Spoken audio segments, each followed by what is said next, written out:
नया साल हमारे लिए बहुत बड़ी उम्मीद लेकर आता है। हम नए साल के अंदर बहुत सारे रेज़ोल्यूशंस भी लेते हैं और सोचते हैं कि ये नया साल हमारे लिए एक नए रिकॉर्ड स्थापित करे। बट क्योंकि लाइफ बहुत अनप्रेडिक्टेबल है, हम कुछ ऐसे रिकॉर्ड की तरफ भी चल जाते हैं जो हम चाहते नहीं हैं, जिनको हम अनवांटेड रिकॉर्ड कहते हैं। ऐसे एक अनवांटेड रिकॉर्ड की तरफ अमेरिका बढ़ता जा रहा है, जिसका एकमात्र रीज़न जो बताया जा रहा है वो अमेरिका के अंदर पनपता गन कल्चर। इस गन कल्चर के कारण ही अमेरिका के अंदर हर हफ्ते मास किलिंग की घटनाएं हो रही हैं। मैं आपके सामने कुछ घटनाएं रख रहा हूं मास किलिंग की, जिसके कारण आपको पता चलेगा किस तरह से अमेरिका के आम नागरिक के अंदर एक भय की स्थिति बनी हुई है कि कोई भी सिरफिरा गलियों में आकर उसके ऊपर गोलियां बरसा सकता है। देखिए, एक 16 साल की लड़की की बर्थडे की पार्टी हो रही थी, जिसके अंदर जो कि अल्बामा के शहर के अंदर हो रही थी, जिसके अंदर 4 लोगों की मृत्यु हो जाती है क्योंकि 3 सिरफिरे लोग आकर वहां पर गोलीबारी शुरू कर देते हैं। राइट, इन लोगों को आप देखेंगे, इनको देखेंगे तो दिस आर द टीनेजर्स, ये टीनेजर्स है। राइट, इसी तरह से हम देखें तो नाशविल स्कूल के अंदर एक शूटिंग केस होता है, जिसके अंदर आप देखेंगे कि वहीं उसी स्कूल का एक एक्स स्टूडेंट आकर टीचर ऊपर और वहां के स्टूडेंट्स के ऊपर गोलियां बरसा देता है। राइट, इन सभी घटनाओं के बारे में हम समझेंगे। गन कल्चर क्यों प्रिवेल कर रहा है अमेरिका के अंदर, ये भी हम समझेंगे। अमेरिका की सरकार क्यों इसके ऊपर कोई एक्शन नहीं ले पा रही है और अमेरिका के नागरिक इसके बारे में क्या सोचते हैं, ये सारी चीजें हम इस वीडियो के अंदर डिस्कस करेंगे। But before that I want to let you know, एक समुद्र मंथन नाम की टेस्ट सीरीज हम लेकर आए हैं उन स्टूडेंट्स के लिए जो कि प्रीलिम्स 2023 की प्रिपरेशन कर रहे हैं। इसके अंदर हमारे 2 टेस्ट होंगे। यूपीएससी सीएससी जीएस का पेपर होगा 9:30 एएम पर और सीसेट का पेपर होगा 2:30 पीएम पे, ठीक उसी तरह से जैसे कि यूपीएससी के अंदर ये टेस्ट होते हैं। Right, 30 April is the date, सभी बच्चे इसके अंदर पार्टिसिपेट करें। इसका जो कोड होगा आपको यूज करना होगा PATH, पाथ कोड आपको यूज करना होगा। इसी तरह से एक पाथ फाइंडर आपके लिए एक बहुत इंपॉर्टेंट बैच लेकर आया है, बहुत ही अफोर्डेबल बैच ले आया है। सिर्फ 7,999 रुपीज के अंदर आप प्रीलिम्स मेंस और इंटरव्यू की प्रिपरेशन कर सकते हैं। इसके अंदर टेस्ट सीरीज की फीचर भी है, 40 test for the prelims and 10 test for the mains, और इसके अंदर इंटरव्यू गाइडेंस प्रोग्राम भी है। एक बार आप मेंस क्लियर कर लेंगे तो आपको इंटरव्यू के लिए भी हम लोग गाइड करेंगे। एक बहुत इंपॉर्टेंट इन्फॉर्मेशन इसके अंदर है कि 30 अप्रैल इज द डेट, जिसके बाद ये जो अफोर्डेबल प्राइस है, ठीक है, 7,999, इसके अंदर कुछ इजाफा होगा। ड्रास्टिकली ये प्राइस इंक्रीज होगी बिकॉज ये बहुत कम है प्राइस है। ठीक है, हमने ये लॉन्च करा है, ये लॉन्चिंग प्राइस है, तो आप सभी बच्चे इसके अंदर पार्टिसिपेट करें। इसका जो कोड होगा that will be the path, path will be the code, PATH, path will be the code.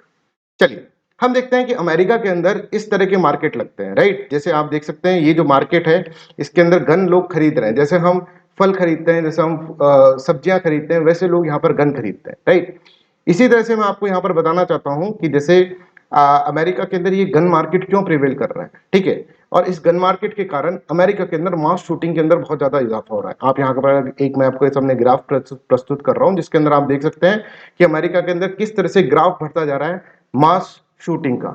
Mass shooting मतलब कि एक ऐसी घटना जिसके अंदर 4 या 4 से लोग, ज्यादा लोग मर जाए, उनकी डेथ हो जाए या फिर इंजर्ड हो जाए, तो उसको अपन मास किलिंग कहते हैं।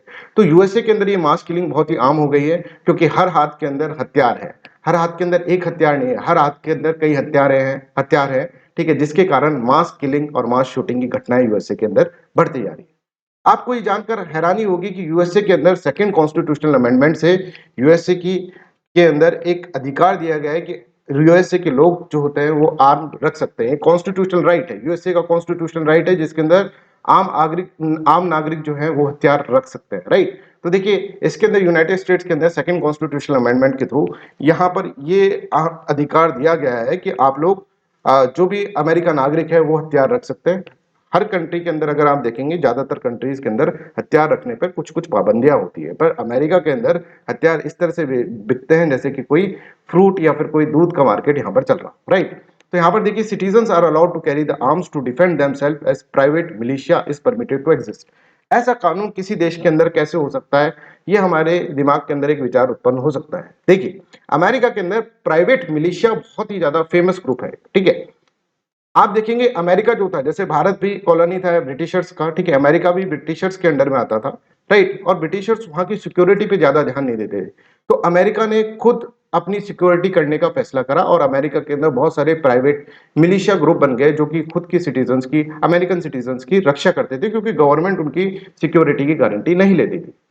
तो ये जो ग्रुप होता है अमेरिका के अंदर बहुत फेमस होता जाता है, और अमेरिकन वॉर ऑफ इंडिपेंडेंस के अंदर भी ब्रिटिशर्स के खिलाफ ये ग्रुप बहुत ही इंपॉर्टेंट भूमिका निभाता है। तो एक तरह से ये ग्रुप जो होता है अमेरिका के अंदर फ्रीडम फाइटर्स की कैटेगरी के अंदर लोग इसको रखते हैं। I hope this is clear to everyone.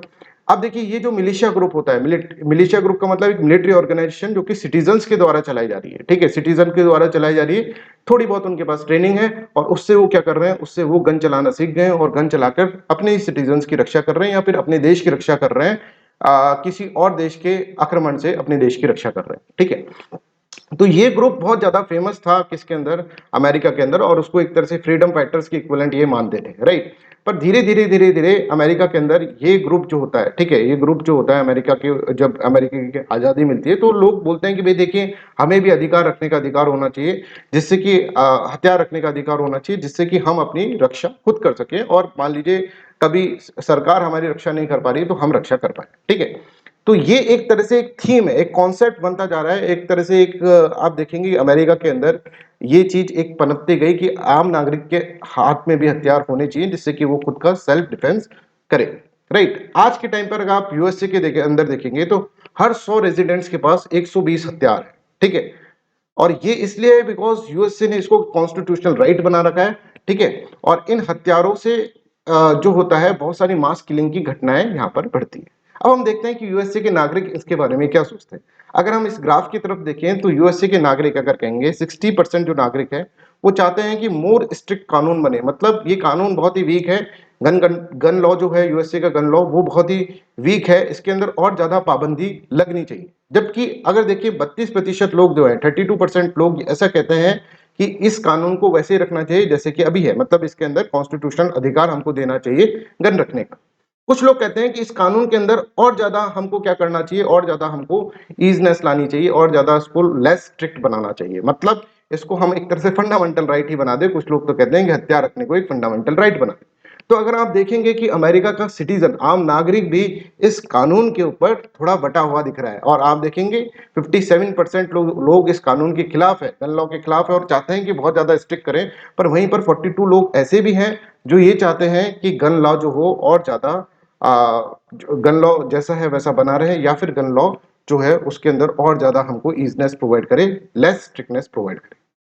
अगर हम और कंट्रीज की बात करें और उसके अंदर अमेरिका को अगर हम कंपेयर करें तो आप यहाँ पर देख सकते हैं यूएसए के अंदर 79% जो है गन रिलेटेड किलिंग्स हो रही है, ठीक है। जबकि यूके के अंदर 4% गन किलिंग हो रही है। ऑस्ट्रेलिया के अंदर 2020 के अंदर 13% गन किलिंग हुई है। कनाडा के अंदर 2020 के अंदर 37% किलिंग हुई। अब आपको यहाँ पर इस डेटा से साफ पता चल रहा है कि यूएसए के अंदर क्योंकि कानून इतने ज्यादा लेस स्ट्रिक्ट है, इतने ज्यादा कानून के अंदर ईजनेस है कि आप गन लॉज के अंदर आप गन को रखने का आपको कॉन्स्टिट्यूशन राइट दे रखा है, तो इस कारण से मास किलिंग की घटना यहाँ पे बढ़ी हुई है, राइट। यूके के अंदर पाबंदियां हैं, ऑस्ट्रेलिया के अंदर ज्यादा पाबंदियां है as compare to UK, but यहाँ पर देखिए 13% तक यहाँ पर आप देखेंगे मास किलिंग की घटनाएं यहाँ पर हो रही है, ठीक है। कनाडा के अंदर वहीं देखें, कनाडा के अंदर Canada is also influenced by the USA, और इसके अंदर भी इतनी ज्यादा रिस्ट्रिक्टनेस नहीं है, ठीक है, गन को रखने के लिए। तो यहाँ पर भी 37% तक किलिंग यहाँ पर पहुंच गई। तो मतलब ये आप इस डेटा के साथ आप यहाँ पर देख सकते हैं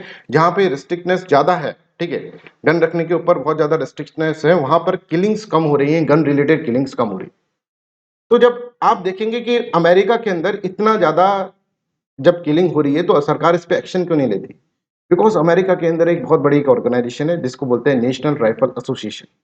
नेशनल राइफल एसोसिएशन एक बहुत बड़ी कंपनी है, जैसे हमारे यहाँ पे अंबानी अडानी टाइप के लोग हैं, वैसे ही नेशनल राइफल एसोसिएशन एक बहुत बड़ी एक गन लॉबी है अमेरिका के अंदर, जो अमेरिका के नेता लोगों को पूरा खरीद रखा है जिसने, राइट। सारे मेंबर्स ऑफ कांग्रेस जो है अमेरिका के वो उससे इन्फ्लुएंस है, और आप देखेंगे कि इसके कारण अमेरिका के अंदर कोई भी एक स्ट्रिक्ट कानून नहीं बन पा रहा है गन कंट्रोल के ऊपर।